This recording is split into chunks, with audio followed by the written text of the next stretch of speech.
This advanced JavaScript course is for developers who are struggling to really understand the benefits and complexity of object-oriented programming. If you have read about design patterns, but you're maybe still not sure where to use them in your everyday work, or maybe you've started working with some modern projects and some frameworks and everything looks way too complex, then this course is for you. And yes, if you use AI to help you code, you absolutely need to know and understand what code AI is producing. So this course is very relevant to you. We will use real-life examples from web applications, so no cars, no pizzas, no animals, and we will go over 10 most useful design patterns and examples of how they are used in applications like CMSs, e-commerce platforms, or popular frameworks. I'm Dalibor and I've been working as a developer for almost 20 years now on more than 200 projects. Everything from single presentation sites over to e-commerce applications, to mobile applications and some other internet portals. And I've built custom CMSs and custom frameworks. And everything we talked here comes from real-life experience. When I started actively using design patterns myself, I remember that besides writing, well, obviously better code, I started understanding complex functionality in frameworks. And also my career basically took a noticeable improvement. But most importantly, instead of being afraid of messing something up, I started feeling confident in my solutions. So why this course? Well, in JavaScript, almost everything is an object, yet writing flexible and maintainable code with effective objects, it's not easy at all in JavaScript. Design patterns are proven recipes for solving common problems in object-oriented code. So by mastering them, you will go from just surviving the way I did to designing a good solving architectures. So by the end of this course, you will be able to organize robust communication between JavaScript objects with confidence, recognize which pattern to use and when, understand trade-offs and avoid traps that make code messy and hard to refactor, because your browser does not care how your code is written, but your colleagues and you, your future self, definitely do care about the code you write today. Now, this course is not for beginners, and I will not explain every possible functionality of JavaScript, and I would assume that you are familiar with JavaScript syntax already. However, I've kept the code as simple as possible so that we can only focus on actual design patterns. So you can follow this course and maybe pause and look up things that are new to you in the syntax and maybe the way JavaScript works. Also, while this course focuses on vanilla JavaScript, the patterns you learn here do apply to any language that supports object-oriented programming, anything from TypeScript to Python and maybe some pure backend languages like Java and C# and PHP. And I've structured this course to be both a quick reference and also a deep dive. So we will go over following 10 design patterns in this order on the screen, and in every module we will start a real-life problem that you might face and work. Then we explain the design pattern, how it solves this issue, and we code the solution together. And also we show how this pattern appears in popular frameworks. We do case studies of popular libraries and frameworks so that you can understand why things are built the way they are. Now, it took me more than 5 months every evening basically to make this course. And all video files are completely free here on YouTube, where I will be releasing one module per month. So just make sure to subscribe to get notified when a new course comes out. But there is a paid version on my website, applicableprogramming.com, for my core superfans and people who really want to learn everything right now. It will not cost more than a coding book, and you get all modules available instantly. That is over 100 videos, about 10 hours or something, I guess. You get all source code that you can follow along. You get additional skill builder modules with video explanations and code exercises so that you can build these design patterns on your own, so that actually scientifically proven best way to learn. You get quizzes for each module. You get a cheat sheet. You get access to closed community of students with direct access to me and other students to help you somewhere if you get stuck in learning. So you basically get support for the setup and for learning, and you get to learn much quicker. And for a limited time, a 6 months professionally IntelliJ license for any JetBrains product. This is a courtesy of JetBrains to my students, so I cannot guarantee I will have unlimited number of licenses, JetBrains is not sponsoring this video, this course, and they have nothing to do with this course, but they wanted to give students a professional license, so that is very nice of them. But if you do not need any of those extra features, first lesson on modules actually starts right here, and I hope you have as much fun learning as I had while filming this course. Good luck to you on your journey and happy coding! The module design pattern is essential for any serious JavaScript application, and in essence, it helps us with code organization and a bit more. It makes it easy for us to encapsulate our code, to make like small capsules or modules of code, so that the code from one module does not interfere with the code from some other module. So it is very important that we know what it is, but also understand problems that it solves, how to build one, and all problems that it can cause as well. So you're probably very familiar with it, and as soon as I show you the code, you will be like, duh, isn't this obvious way to do it? Isn't this the obvious and useful thing? And isn't it very clear how it works? Well, let's see why it exists first, then how it works and what exact problems does it solve. The typical example where this pattern helps our operations, where we have many methods with the same name, like create, read, update, delete, also known as CRUD operations. And we would have these operations for many entities, many objects like product, user. We cannot just call them create and update, as we do not know which entity are they referring to. So we have to name these functions, these methods, something like update user, delete user, update product, delete product, and so on. But then we figure out that it's better to actually call them user update and user delete, etc. However, later we will have to change this to user admin update and user admin save, etc. And this is where module pattern helps us with not only the easier naming, but also encapsulation, meaning that methods are separated in their own containers, to put it like that, in their own, well, modules, so that everything related to manipulation of users is within the user module, and everything for products into the product module. The module pattern is used in many different applications, many different frameworks, and it works best in a bit larger and a bit, let's call them long-term projects, where we might be adding a lot of code and a lot of features in the future. So if you plan on your application growing in the future, you should consider splitting your code in modules. The biggest advantages of the module pattern are namespace management. It helps us avoiding that clutter, the global scope, by providing a namespace for our functions and our variables. A namespace is simply a container, like an object from our example, and it groups related code together so it doesn't conflict with other code in the global scope. Reusability. With modules, we can easily reuse code across different applications of our applications, or even between different projects.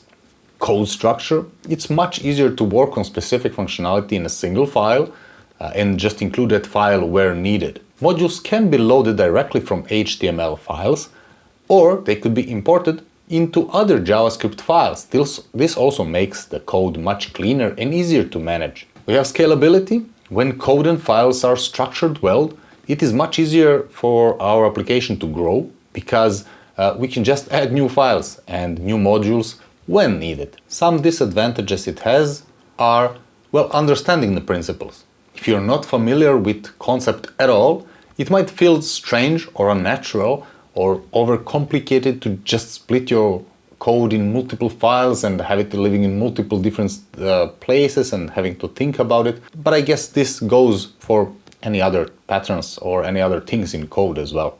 There is also risk of overhead. Again, if you're not careful, you can make a bunch of small files and make the application even more difficult to maintain than when you started. Sometimes a simple function works just fine and you do not need an entire module. So you need to be a judge if this is useful for your project size. Another thing to watch for is circular dependency. This is usually not a problem, but if it happens, boy oh boy, is it difficult to track down. And it is a situation where two or more modules basically depend on each other, causing potential runtime issues. So kind of in a circle, the first one depends on the other. We will go into details on that one. So modules in JavaScript are very useful. They provide an essential mechanism for encapsulating functionality, managing namespace, and structuring applications more effectively. And you will find modules in pretty much every application or framework. Let's look at the problem that the module pattern solves and some alternative solutions to that problem, but also maybe some disadvantages along the way. So here we have a simplified e-commerce functionality where our users can order something from our website. And then after the order has been created, we're going to calculate the shipping for it. Now this is very simplified code. I have removed all business logic. There is no working with databases, with backends. Everything is mocked, so that we can only focus on how this design pattern works. That way you don't have to pick your brain about something or be surprised about some syntax or something in JavaScript that you never heard of before. So for us to sell something and then ship it to our customer, we obviously need some functionality like create and then process and then update the order state. So far so good. These three functions can get us along quite a lot. Good, and I can run this code here. And if we look in our browser, in our console, we can see that order's been created and the payment's been processed, and then it's been updated to paid. And this is basically this functionality here. So order created, payment processed, and then the order status updated. So far so good, but as mentioned, at one point we need to make a shipment functionality, which will also process and update the shipping information. So somewhere in our code, we need another process and another update. Now, the easiest way to do that is to just add these two functions here. You can just add another process and update, this time on the shipping. However, if I would to run this code now, we can see that there is a syntax error, and that is obviously because these names are already taken. So the update cannot be defined two times, and the same with the process. Now the easiest way to fix this is to obviously call them process shipping or shipment. Nobody is that stupid to use the same name twice, you would think. And now everything works. The order is being created, processed, and then the shipping has been updated for the order. Now, I'm sure you might think, well, this is an easy solution. But what if at one point we need to add functionality for managing users, managing user profiles? We also have the same problem. We need to rename the create and update and process and things like that. So maybe here we should change this to be create order. And then the same with process, update, so that there is no collision. Now we are sure that when we refresh the page, there will be no collision when we create user. Now, if I were to call here something with update, we see that we get update order, shipment, rate, shipping, user, user profile, etc., etc. So it's better, instead of calling it update, to just go back and to change this to be order, create, and order, process, order, update, and we change that in our application. Now, we've been doing quite a lot of coding, and yet we haven't made any functionality. Doing this and maintaining code like this works, but we can still very soon end up using all possible combinations of names, trying to avoid conflict, like create user admin and then create user guest and then create user logged out, etc., etc. You see the problem here. So this is not a sustainable solutions, but also other developers in our team might be using different naming, which makes sense for them, but makes life unnecessarily difficult for everybody in the team. So we could use here object literals like this, and it has a lot of benefit when it comes to organization. This also looks much better. It's much easier to see and follow, and it looks cleaner, and all functions and methods are now in the same place. And you might think, well, this is good enough. Why don't we continue with that? Because we have create, process, and update.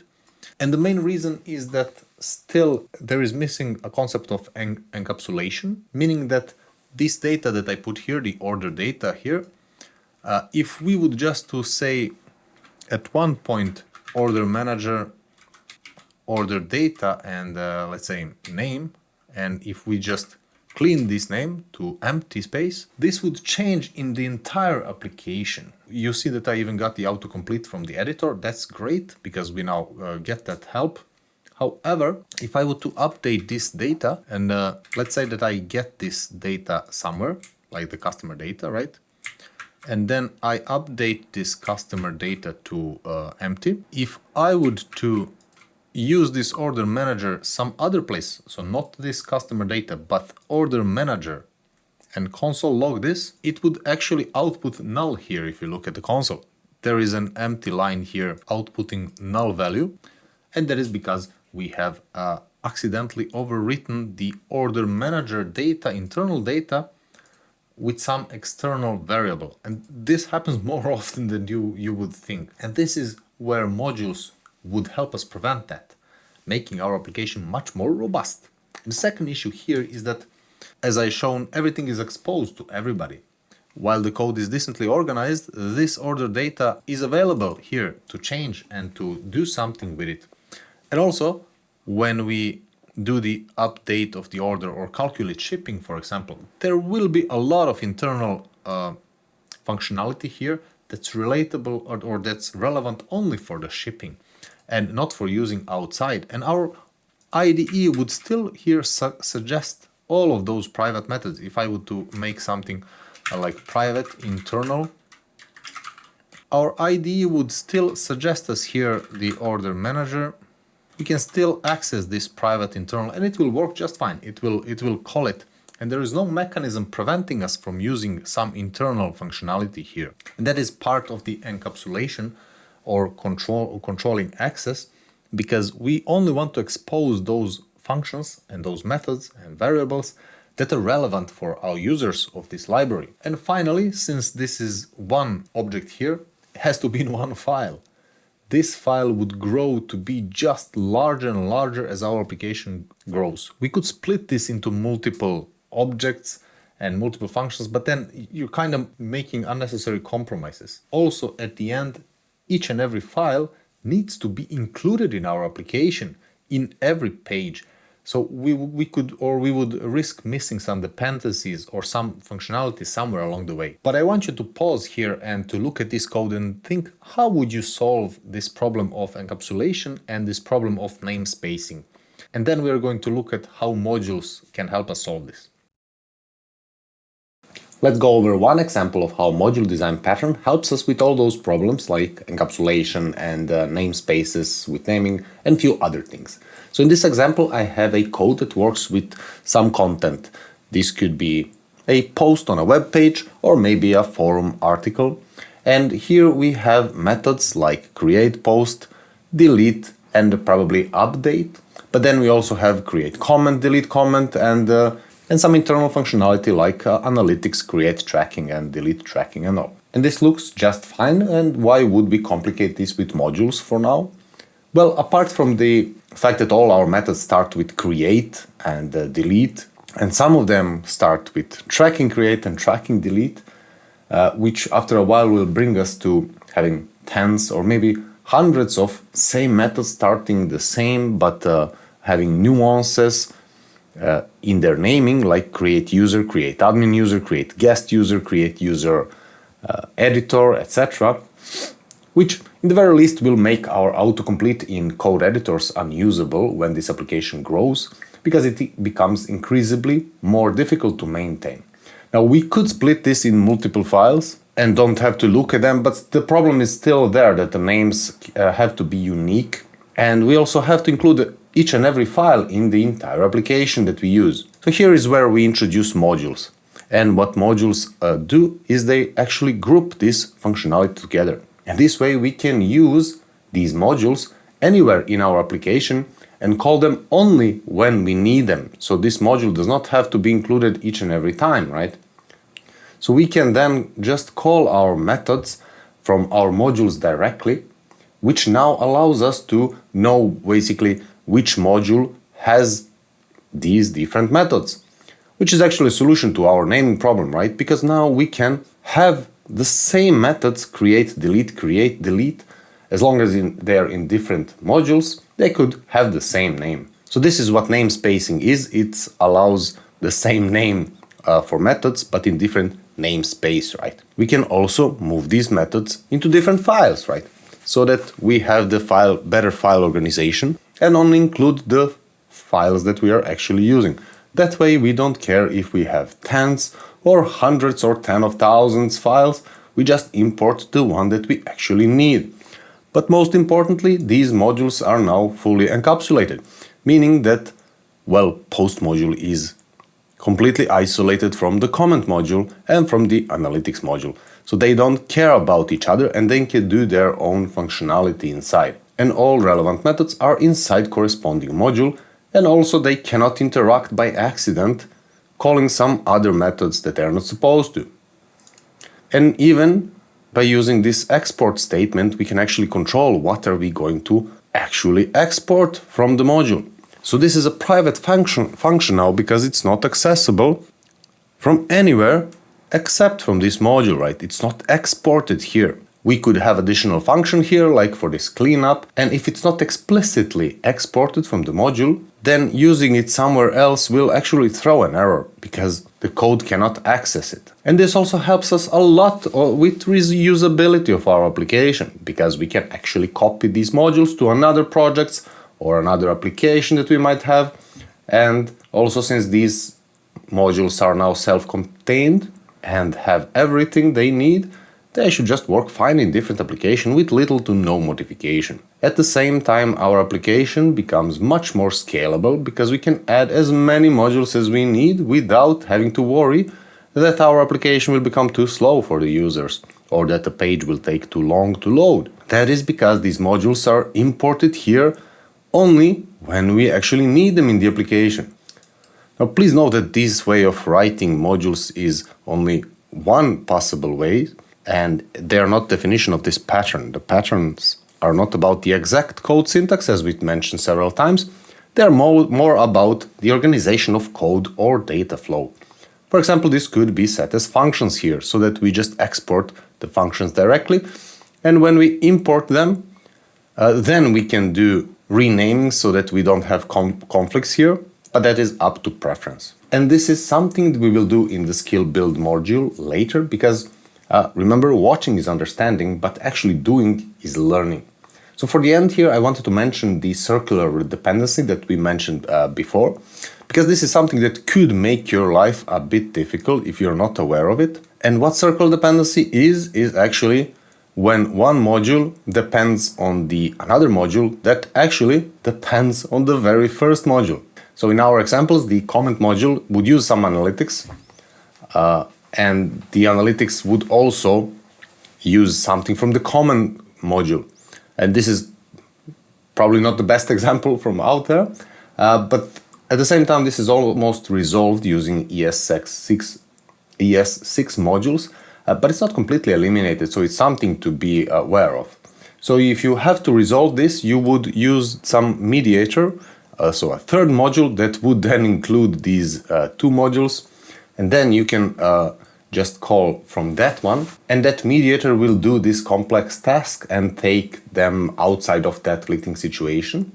And there are also tools that help with this, like Webpack or Require.js, and probably many others, so look into them if you run into this problem. But I just wanted to show here what circular dependency is. So anyway, module pattern helps with namespacing, file organization, encapsulation, reusability, scalability, and even with access control. But you kind of have to be a bit aware of circular dependency and file complexity if you have really many modules. Let's change our code example so that it follows module pattern. What we need in essence for modules is to create two files, and I've created this folder named modules, and in it we are going to create two new files. One will be order and another will be shipping. Now all we need to do is move this functionality. I will remove this from here. We need to move all the functionality that is for the order inside the order file. And what we need to do is to export something from this file to tell to JavaScript that this is a module.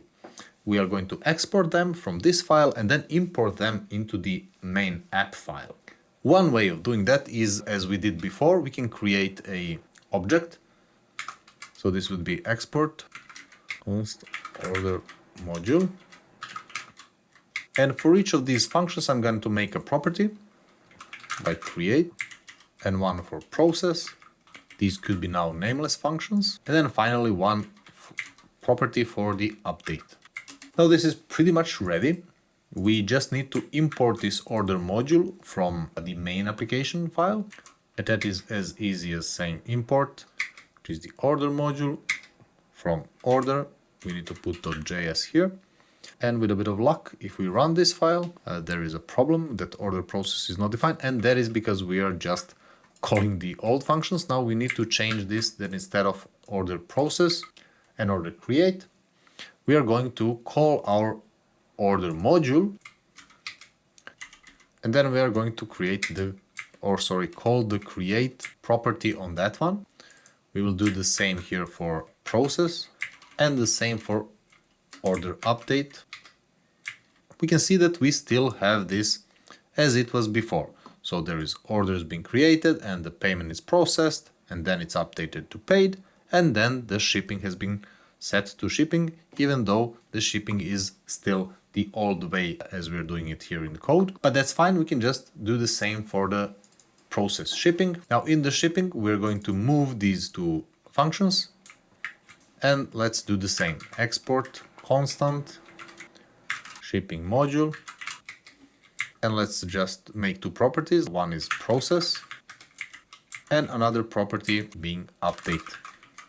Then in our app, instead of process shipment, we just import another shipping module from shipping and then use the shipping module as our initiator for the process here. And if we test it, it should work as it did before. Now using modules here, if you can see, we have basically solved two problems so far, maybe even more.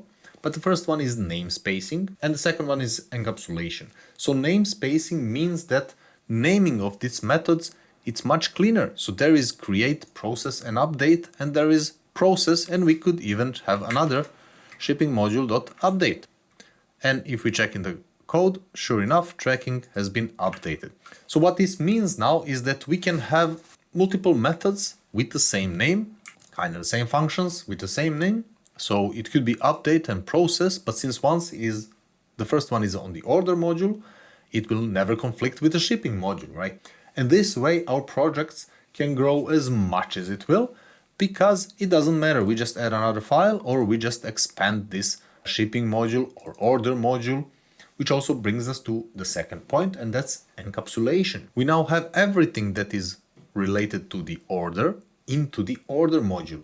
And then we have everything obviously related to shipping inside the shipping module. So if we want to change something and we want to update something or maybe add another property, change how the shipping is done, how the updating is done, it's very easy. We know exactly where to look for and we can just change that small thing, and that improves our single responsibility principle, which is the first of solid principles.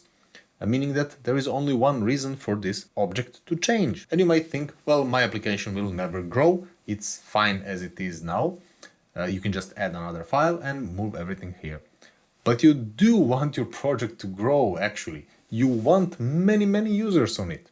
And one day you will not be able to manage it all. So you want to hire multiple programmers or to get help from multiple programmers to help you. And how will they work where all the logic is one gigantic file, right?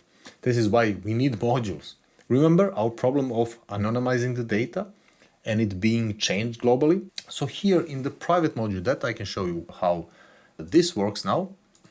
Here we can, before we export or after we export, but as long as we don't export, we can just move our code that was private. Let's say there was some order data that is talking about who the person ordering is.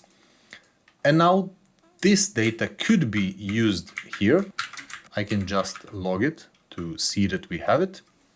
We can see here the order data. So it is accessible from our module here. However, if I try from the app to do the same, order data, this will not work because there is no reference to this order data. And if I try to import it from the order.js, we can see that it cannot find the order data because it's not been exported. So it has to be exported for us to access it. And that's the key. That is this control that we have. So unless we say that it's exported from this module, it's accessible only to this module. We could do something like get order data, make a getter here, and then we can return it. And then instead of just using the order data, we can say order module dot get order data. Let me just remove this import because it's not valid. Now we can still get that order data outside from the app.js here. But more importantly, instead of just exporting it here, remember our problem of manipulating the data. If we now change this, anonymize this data and run it from the browser, it will still be anonymized. However, there is a little trick that we can do, and that is that in the get order data, we can manipulate this as needed. So we can just use the spread operator to make a new object so that when we call it again, we just do the same keep order data.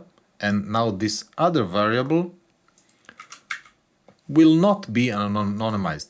And that is because the first one is a local variable in the app line 19 and the second one is in app line 24.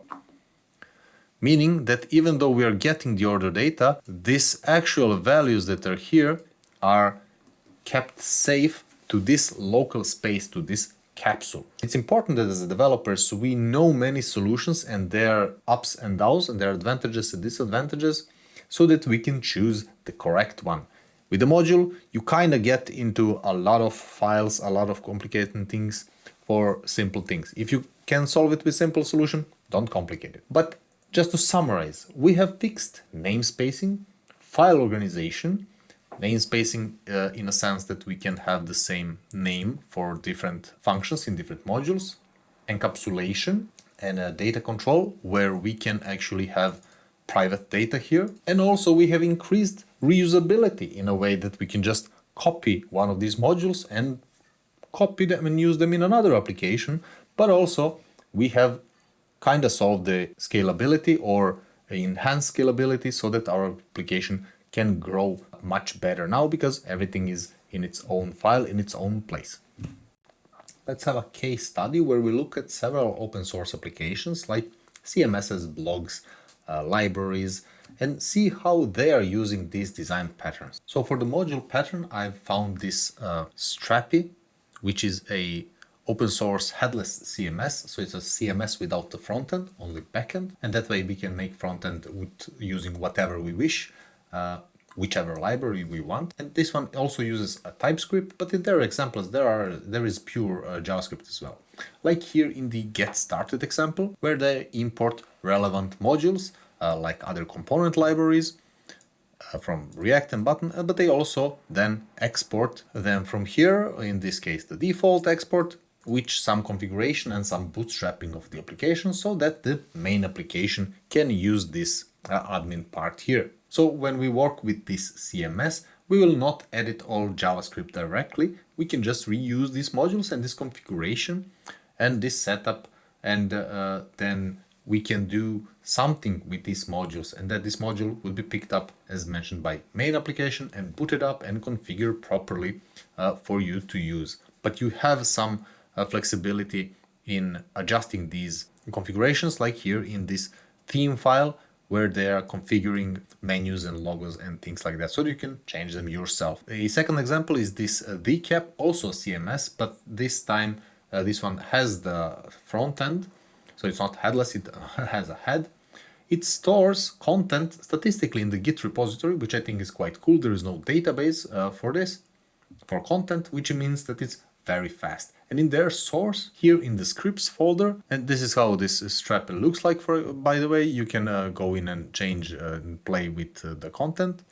But in their source, there is this publish.js file, and we can see how they're importing modules. This time they're using the require because this is a Node.js application, but same is visible in this externals.js file, or maybe in the Webpack configuration, where they're importing different modules from different plugins in this case. And we can see how they are using the module pattern, even though this is a backend, so it's used a bit differently with Node.js. And the next one is probably a library that you probably used before, and that is the React library. It uses module pattern for pretty much everything, and even components are kind of modules on their own. We can see that, for example, this danger file here, it requires quite a lot of other components and other modules, and we can see that in many other places, like in this flow, for example, where they require some other components or some other modules to be used in different files. Because if you think about it, it would be impossible to organize all these files and all these folders had they not been split into modules. So the module pattern is very widely used in many applications and libraries, and even though we might be familiar with it and use it on a daily basis, it's good to know and go a bit deeper to understand what it solves and how it actually works. Let's summarize the module pattern, because according to best teaching practices, it is important that you try yourself to think about the answers first. You also have the worksheet that you can download with the source code. You can just print it out or fill it digitally, and now it's a good time to use it to summarize this design pattern to solidify the knowledge. So first, do you remember what problem does module pattern solves? We talked that it is dealing with code and component structure. So it's used to organize and structure components of a system so that we can manage complex applications a bit easier. Now, main advantages, do you remember which one are? Do you remember these? We said that is working with encapsulation, that also organization of the code. The module pattern allows for clear separation of concerns by encapsulating relevant functionality together, usually in one file maybe. This separation allows for private and public access levels as well to a certain code, to a certain method, so that not everything is exposed to the consumers of our code. It also allows for name spacing. We talked about the problem so that we can have shorter and relevant names of our methods, so that we can avoid conflicts with other modules who might have exact same names. We also talked about scalability and reusability, right? Meaning that code is very well organized. It is much easier to scale the application, like adding new code without our files becoming gigantic and difficult to work with. Also, we can very easily reuse our code by just copying these modules into maybe new applications. It is just one file, right? Now, some of the disadvantages, cons, or maybe dangers are, we mentioned the circular, if you remember what, dependency. Circular dependency, where two modules could be depending on each other, thus going in a circle, right? Although this is mostly resolved with ES6, you still have to be aware of it. But the second thing and problem that we talked about, which is probably useful for every design pattern, I name it all the time, is complexity. Again, it is probably true for a majority of design patterns, maybe everything in life, but it means that we should not create files and create modules where it does not make sense and just make our life more difficult because some bold guy on YouTube told you to do so. The module design pattern is widely spread, and it is used in many frameworks and many applications, especially in a bit more complex ones, like majority of pattern, I guess. So if you want or expect your application to grow, maybe have more people working on it in the future, you should probably consider using modules up front, or at least some other modular approach like components or similar. Now continue to the skill builder part to solidify your knowledge about module pattern even more. So as an important part of this course, there are some skill building exercises. Here in the downloaded source code, you can find the some of the tasks that you can practice on your own. Because remember, watching is understanding and actually doing is learning. You actually want to learn, so you want to do these exercises on your own. Don't use ChatGPT, don't Google for other things. You can watch me talk to you about riding a bicycle as much as you wish, but you have to sit down and ride the bicycle yourself in order to learn. So what we have here is there are 4 functions, 2 are for admin user and 2 are for the products. And your first task is to split this obviously into 2 files, in 2 modules, and then import them here and just use them as I've shown in the previous example. You don't have to use the modules if you don't like. I will use in this solution here that I will show you later, I will actually just export the raw functions and then I will use them here without the module. So in some cases that's good enough. You can just run this index file by using the live server. I'm using the IntelliJ here, WebStorm, but you can achieve the same part using the Visual Studio Code, and I have a video on showing you how to do this.